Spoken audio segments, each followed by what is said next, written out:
बहुत बहुत स्वागत है स्टूडेंट्स आप सभी का आज के इस सेशन में। आज हम बात करेंगे यूके के 3 बिग बेनिफिट्स के बारे में। 3 बड़े बेनिफिट हैं स्टूडेंट जो इस वक्त यूके स्टडी वीजा आपको दे रहा है।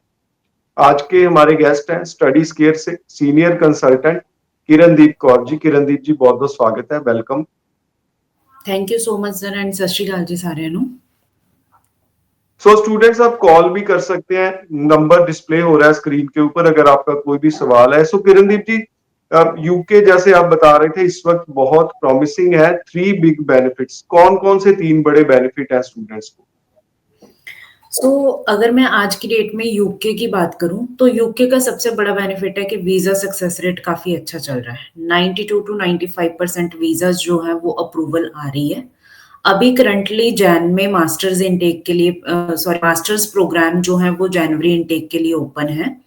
अगर मैं बात करूं एंट्री रिक्वायरमेंट की, बहुत ही नॉमिनल सी एंट्री रिक्वायरमेंट है। 55% जो है वो लास्ट स्टडी में चाहिए होते हैं एंट्री करने के लिए, एडमिशन लेने के लिए। आइल्स का स्कोर जो है वो ओवरऑल 6 के साथ स्टूडेंट प्रोसीड कर सकता है।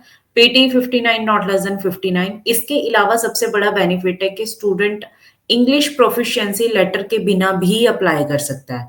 अगर स्टूडेंट ने इंग्लिश में स्कोरिंग जो है, पर्टिकुलर इंग्लिश सब्जेक्ट की स्कोरिंग ग्रेड 12th में 80% एंड उससे अबव है, तो स्टूडेंट जो है वो मीडियम ऑफ इंस्ट्रक्शन लेटर या वेवर के साथ जो है, मतलब उसको आईएलटीएस पीटी देने की जरूरत नहीं है, वो अप्लाई एलिजिबल है अप्लाई करने के लिए।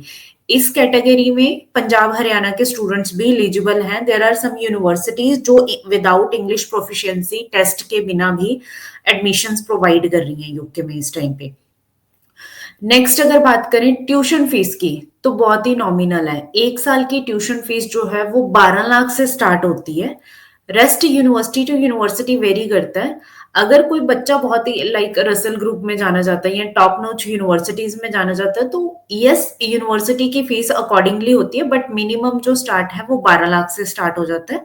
स्कॉलरशिप बहुत अच्छी मिल रही है यूनिवर्सिटी की तरफ से। 3000, 4000, 5000 पाउंड तक स्टूडेंट्स को स्कॉलरशिप अवेल हुई है। इसके अलावा सबसे बड़ा बेनिफिट है फाइनेंशियल्स पार्ट पे। फाइनेंशियल्स ऐसा नहीं है कि आपको सोर्स ऑफ फंड दिखाना है या फिर पैसा कहाँ से आया है। सीधा सा फंडा है यूके में। फंड्स आपके 28 दिन पुराने होने चाहिए। कहाँ से आए हैं, कैसे डाले हैं, कैश डिपॉजिट हुआ है, किसी ने ट्रांसफर करा है, नोबडी विल आस्क। बस आपके फंड्स जो हैं वो 28 दिन पुराने होने चाहिए। अगर सर मैं करंटली बात करूं तो करंटली यूके में जाने का बेनिफिट स्टूडेंट को सबसे बड़ा इस टाइम पे ये है कि 2 Jan 2025 से अगर स्टूडेंट पहले पहले अप्लाई करता है, तो करंट जो लिविंग एक्सपेंस चल रहे हैं इनर एंड आउटर लंदन के, वो सेम एक्सपेंसेस पे स्टूडेंट जो है वो अप्लाई कर सकता है। बट 2 जनवरी 2025 ऑनवर्ड्स जो लिविंग एक्सपेंस है वो इनर एंड आउटर लंदन के इंक्रीज हो रहे हैं। कोई भी स्टूडेंट जिसको यूके के लिए अप्लाई करना है और उनके फंड्स 28 डेज ओल्ड हैं करंट फाइनेंशियल्स के अकॉर्डिंग, तो स्टूडेंट अप्लाई कर सकते हैं। इसके अलावा बेनिफिट है लोन में। अब कुछ कंट्रीज का होता है कि लोन जो है वो चेक किया जाता है कि लोन एजुकेशनल लोन है, कोलेट्रल देना है। यहाँ पे ऐसा कुछ नहीं है। आपका लोन सैंक्शन होना चाहिए और प्लस अकाउंट में डिसबर्स होना चाहिए। तो अकाउंट में जैसे ही डिसबर्स हो गया उसको 28 डेज होल्ड करो एंड आगे हम प्रोसीड कर देते हैं। ये छोटे छोटे से बेनिफिट्स हैं जो यूके में मतलब स्टूडेंट इजीली अप्लाई कर सकता है अगर मैं कंपैरिजन करूं अदर कंट्रीज के साथ भी। जी सर। जी, सो फ्यूचर स्कोप पे क्या बेनिफिट है, आप कैसे इसको देखते हो? ओके सर, अगर मैं प्रोग्राम ड्यूरेशंस की बात करूं तो यूके एक ऐसी कंट्री है, अगर बैचलर की बात कर लेते हैं तो कुछ प्रोग्राम्स हैं जिनमें क्रेडिट ट्रांसफर भी मिलता है। मींस इंडिया से अगर फॉर एग्जांपल स्टूडेंट ने 10+2 के बाद जीएनएम करी है, देन नर्सिंग में 1-2 साल लगाए, तो वो बच्चा क्रेडिट ट्रांसफर अप्लाई कर सकता है। मींस वहां पे जाके उसकी स्टडी 1 साल की रह जाएगी बैचलर। वैसे बैचलर की जो ड्यूरेशन है वो यूके की लंदन की है 3 इयर्स, आउटसाइड लंदन की भी 3 ईयर है, बट सिर्फ स्कॉटलैंड में जो स्कॉटलैंड में जो बैचलर डिग्री है वो 4 साल की मिलती है। इसके अलावा मास्टर डिग्री की बात करूं तो मास्टर 1 साल की होती है यूके में। And post study work permit जो है वो सेम है बैचलर स्टूडेंट्स के लिए भी और मास्टर स्टूडेंट्स के लिए भी। So post study work permit will be for 2 years। इस टाइम पे जो यूके में हम बात करें जॉब्स की, तो 1,40,000 कंपनीज हैं जिनको रिक्वायरमेंट है एम्प्लॉय की, है ना। सो ऐसा नहीं है कि जॉब्स नहीं है, जॉब्स बहुत अच्छी अच्छी जॉब्स हैं। आईटी कंपनीज में जॉब है, मेडिकल फील्ड में जॉब है, वहां पे there are number of job opportunities. कुछ लिंक्स हैं हमारे पास, मैंने क्रॉस चेक करा था, उसमें वैकेंसी शो हो रही थी कंपनीज की नेम के साथ। उसमें मैंने देखा था 1,40,000 वैकेंसीज जो है वो है यूके में। इसके अलावा अगर मैं बात करूं, मास्टर्स में कुछ ऐसे प्रोग्राम्स हैं जो प्लेसमेंट ईयर के साथ हैं। प्लेसमेंट ईयर में क्या होता है, आपको दिखने में लगता है कि मास्टर्स 2 साल की है, बट मास्टर्स जो है वो बच्चा 1 साल में कंप्लीट करता है।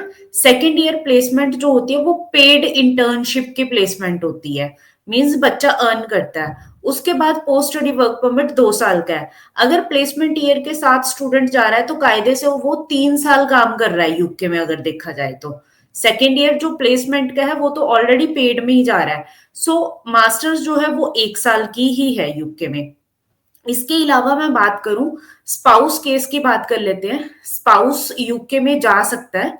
सिर्फ 2 प्रोग्राम्स हैं जिनमें स्पाउस एलिजिबल है, मतलब अकम्पनी करने के लिए मेन एप्लीकेंट के साथ। एक है मास्टर ऑफ रिसर्च प्रोग्राम, दूसरा है पीएचडी प्रोग्राम। सेम ड्यूरेशन है, बस यस एंट्री रिक्वायरमेंट में थोड़ा सा हाई है। जो मास्टर ऑफ रिसर्च के लिए अगर स्टूडेंट ने अप्लाई करना है तो उसकी लास्ट जो परसेंटेज है वो 60 to 65% होनी चाहिए। यूनिवर्सिटी टू यूनिवर्सिटी वेरी कर रहा है, बट उसकी एलिजिबिलिटी भी बननी चाहिए। अगर मैं बैचलर ऑफ आर्ट्स वाले स्टूडेंट की बात करूं कि वो मास्टर्स ऑफ रिसर्च में जा सकता है, तो वो किस पर्टिकुलर टॉपिक पे जाएगा, वो एक थोड़ा सा हमारे लिए डिफिकल्ट हो जाता है फाइंड आउट करना। तो जैसे बीटेक करी है किसी ने, बीसीए करी है, किसी स्टूडेंट ने प्रोजेक्ट सबमिट करा है लास्ट स्टडी में, तो उन स्टूडेंट को हम पर्टिकुलर रिसर्च प्रोग्राम के लिए अप्लाई करवा सकते हैं।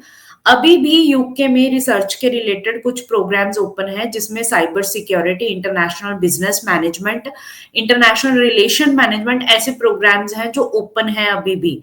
जिस स्टूडेंट की एलिजिबिलिटी बनती होगी वो मास्टर ऑफ रिसर्च में भी अप्लाई कर सकते हैं। यस, ये भी होता है स्टूडेंट के माइंड में कि मास्टर ऑफ रिसर्च के लिए अप्लाई करना है तो हमें रिसर्च प्रपोजल यूनिवर्सिटी को भेजना पड़ेगा। बट हमारे पास कुछ ऐसी यूनिवर्सिटीज हैं जिनमें हमें रिसर्च प्रपोजल भी भेजने की जरूरत नहीं है। विदाउट रिसर्च प्रपोजल भेजे स्टूडेंट जो है वो मास्टर ऑफ रिसर्च के लिए अप्लाई कर सकते हैं। यही 2 प्रोग्राम्स हैं जिनमें मेन एप्लीकेंट के साथ स्पाउस जो है वो अकम्पनी कर सकता है। नॉर्मल मास्टर डिग्री में स्टूडेंट जा रहा है तो स्टूडेंट अकेला जाएगा, स्पाउस अकम्पनी नहीं करेगा। मास्टर्स के बहुत बड़े बेनिफिट्स हैं। 1 साल में स्टूडेंट 13 लाख 14 लाख इन्वेस्ट कर रहा है, और उसका रिटर्न देखा जाए तो बहुत ही अच्छा है। मतलब 20 आवर्स पर वीक स्टूडेंट जो है वो वर्क कर सकता है during study. 9 month study time period है, 3 मंथ का ब्रेक है। सो अगर पाउंड रेट भी देखा जाए तो वो भी अच्छा चल रहा है, 100 क्रॉस कर जाता है ना। सो करंटली जो वेज रेट भी चल रहा है वो भी 10, 11, 12, 13, 14, 15 लोकेशन टू लोकेशन वेरी करता है, बट यस ये वेज रेट चल रहा है पर आवर का। So post study work permit में बहुत से बेनिफिट है। एक और programme master of law. Law में बहुत से बेनिफिट्स हैं स्टूडेंट को जाने के लिए। लॉ का प्रोग्राम सेम 1 ईयर का रहेगा। सेकेंड ईयर पेड प्लेसमेंट्स होती हैं, और उनकी जो इंटर्नशिप्स होती हैं वो सॉलिसिटर्स जो होते हैं वो उनके साथ ही होती हैं स्टूडेंट्स की इंटर्नशिप। तो लॉ के प्रोग्राम्स को स्टडी करने का भी बहुत बड़ा बेनिफिट है यूके में।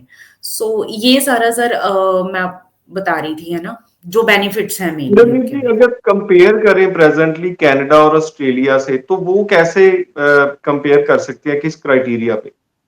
ओके सर, देखो अगर मैं कनाडा से भी कंपेयर करूं तो इस टाइम पे कनाडा का स्ट्रक्चर जो है वो बहुत ही डिफिकल्ट हो चुका है। उसमें क्या है कि जीआईसी स्टूडेंट को पहले ही पे करनी पड़ती है और साल की फीस भी पे करनी है। अगर स्टूडेंट अपनी पॉकेट से इन्वेस्ट कर रहा है कनाडा के लिए तो 24 to 25 लाख के अराउंड इन्वेस्ट कर रहा है। वहीं पे यूके में स्टूडेंट को 6 मंथ की ट्यूशन फीस देनी है। 1 साल की ट्यूशन फीस अगर 12 लाख आ रही है मिनिमम स्कॉलरशिप के बाद, तो बच्चा जो ट्यूशन फीस पे कर रहा है वो 6 लाख पे कर रहा है। हाँ, आईएचएस और एम्बेसी फीस इज सेपरेट, मतलब जाने से पहले जो स्टूडेंट इन्वेस्ट करता है अपने ऊपर, वो 10 से 11 या 12 लाख मैक्सिमम इन्वेस्टमेंट होती है, अगर हम इंश्योरेंस एंड एम्बेसी फीस को इंक्लूड कर दें। रेस्ट जो फंडिंग है वो तो शो करनी है, लिविंग एक्सपेंस, वो उसको जैसे हम कनाडा में जीआईसी में डिपॉजिट कर देते हैं, वहां पे जाके मंथली बेसिस पे हमें वापस मिलता है, ऐसा यहाँ पे नहीं है। यूके में सिर्फ फंड्स दिखाने हैं, वो भी फाइनेंशियल्स जो है वो 28 दिन पुराने चाहिए, या तो पेरेंट्स स्पॉन्सर करेगा या फिर बच्चा अपने अकाउंट में खुद से स्पॉन्सर करेगा। सेकंड, अगर मैं ऑस्ट्रेलिया से कंपैरिजन करूं, सबसे बड़ा पॉइंट है गैप का। ऑस्ट्रेलिया 1 साल से ज्यादा गैप एक्सेप्ट नहीं करता है, बट यूके जो है वो 2 से लेके 5 साल तक का गैप जो है वो एक्सेप्ट करता है विथ जस्टिफिकेशन। अब ऑस्ट्रेलिया में जस्टिफिकेशन मांगी जाती है कि अगर जॉब कर रहा है तो सैलरी इन अकाउंट होनी चाहिए, बहुत से डॉक्यूमेंटेशन प्रूफ है, ठीक है। सेकंड, आईटीआर अगर देखा जाए तो ऑस्ट्रेलिया में अप्लाई करने से पहले ही हम पूछ लेते हैं कि आप कितने की रिटर्न फाइल करते हो, यूके में ये डॉक्यूमेंट नहीं लगता है। अगर फंड्स की बात करें तो 6 महीने पुराने, साल पुरानी स्टेटमेंट भी यूनिवर्सिटीज मांगती हैं ऑस्ट्रेलिया में, जिसमें सोर्स ऑफ फंड क्लियर होना चाहिए। यूके में ऐसा नहीं है। यूके में आपके पैसे जो है वो सेविंग्स या एफडी की फॉर्म में होने चाहिए, बस 28 दिन पुराना पैसा चाहिए, और कुछ भी नहीं मांगती है यूके की यूनिवर्सिटीज। वहीं पे अगर फंड्स की बात करूं, तो फंड्स अगर पेरेंट्स स्पॉन्सर करते हैं, सिर्फ एक डॉक्यूमेंट है जो इंपॉर्टेंट एंड कंपलसरी डॉक्यूमेंट है।